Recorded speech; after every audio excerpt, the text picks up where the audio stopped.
Good evening, you're watching Just the News. I'm Amita Balachandra. Straight up to our top story. Sri Muruga Mutt's Shivamurthy Muruga Sharanaru, accused of sexually assaulting two minors, has now been sent to police custody for 3 days, which is until the 5th of September.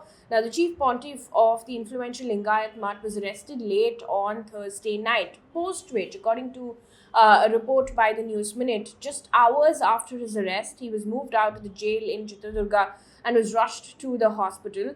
Hence, he was not produced in court. Now, the jail superintendent submitted an opinion given by physicians about the seer, which recommended hospitalization. But the additional district and sessions judge, however, refused to accept the opinion in the absence of any documents pertaining to the seer's medical condition and directed that the seer be presented in court. Now, he's now been booked under sections of the POCSO Act. If you remember, this comes after two schoolgirls alleged that the seer sexually abused them for years during the stay at the Mutt's hostel. According to Indian Express, the police also arrested the hostel warden, who has been accused of conspiracy in this particular case. In the meantime, several people gathered in Bengaluru's Freedom Park with placards that said "Jail Murugaswamy." They demanded strict action against the accused seer, Shivamurthy Muruga Sharanaru. Also in the news, the Supreme Court today granted interim bail to activist Teesta Setalvad, who has been in custody for over 2 months after being accused of forgery and fabrication of evidence in a case related to the 2002 Gujarat riots.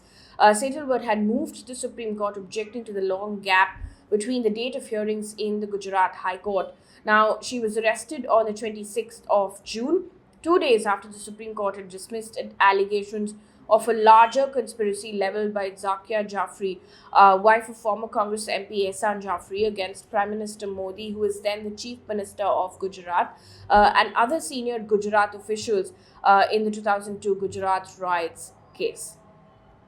Also, an update in the Sonali Phogat death case. Now, the owner of Curly's restaurant and two other alleged drug peddlers have been sent to 7-day judicial custody in connection with the murder of the BJP leader. Now, the trio were accused of having procured the drug, which was administered to BJP leader Phogat the night that she died. Now, the police have arrested 5 people so far, including her manager and his associate. Now, the leader died hours after partying at a Goa restaurant last month. Her family had earlier alleged a deep-rooted conspiracy. Also in the news, the centre has told the Karnataka High Court that Twitter deliberately remained non-compliant and defiant to the laws of the land, and that the social media giant has no role to play in the security of the country. Now, the claims by Twitter that political tweets were asked to be taken down, the centre stated that it had only asked for unverified accounts to be blocked. The centre has said that Twitter's petition challenging some of its orders to remove content from the social media platform is not maintainable. Now, Twitter had challenged blocking orders for 39 URLs. The blocking orders under contention were sent under Section 69A of the IT Act, which allows the government to block public access to content in the interest of national security. In its petition, Twitter had claimed that the freedom of speech is affected by takedown notices of the government. The hearing in this particular case is on the 8th of September. Moving on now, Supertech Limited has said that the site where the Noida Twin Towers were demolished will be used for another housing project. Now, there were dramatic visuals of these two twin towers coming down in a matter of 9 seconds in Noida after the Supreme Court had ordered the demolition of these twin towers for violating building norms in collusion with Noida authority officials. Now, the Supreme Court had ordered Supertech to refund all those who had purchased flats in the 40-story towers within 2 months at an annual interest rate of 12%. The twin towers were the country's tallest structures to ever be demolished. Also, Germany's flag carrier Lufthansa airline has cancelled 800 flights globally due to a one-day strike by pilots, resulting in around 700 odd passengers being stranded at the Delhi's Indira Gandhi International Airport. Now, Lufthansa Airline was forced to cancel 2 Germany-bound flights from India after its pilots called for a one-day strike. Now, this is what happened according to Reuters. A global strike was called by labor union after talks to raise the German airline pilots' wages by 5.5% failed. Now, Lufthansa has said that while it was working to normalize the situation, isolated cancellation or delays on Saturday and Sunday were also possible.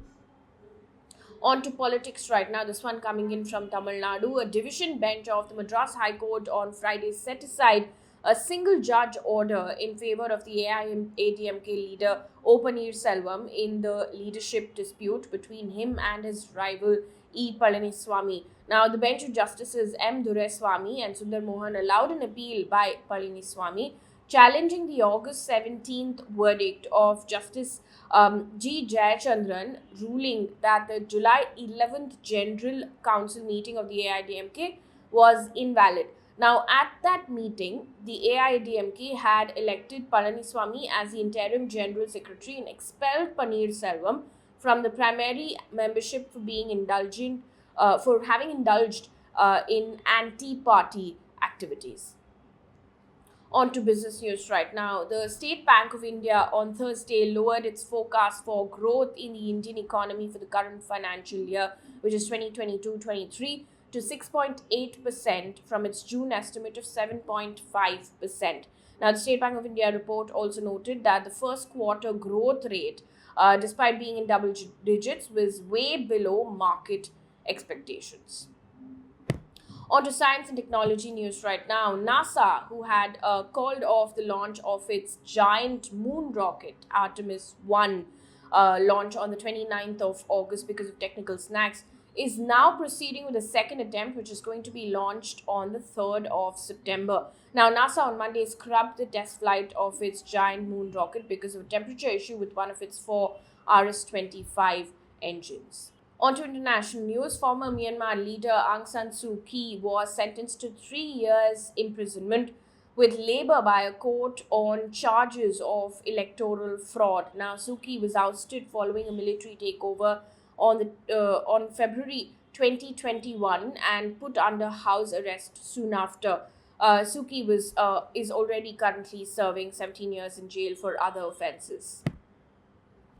Also, an update on the Ukraine war that's going on at the moment. The West's biggest economies on Friday agreed to impose a price cap on Russian oil in an attempt to reduce Moscow's ability to fund its war in Ukraine without further stoking global inflation. Now, the level has not yet been announced, but the G7, which comprises the United States, Japan, Canada, Germany, France, Italy, and the United Kingdom, say that it will be implemented urgently. Now, Russia says, however, that it will not export to countries that participate in this particular cap.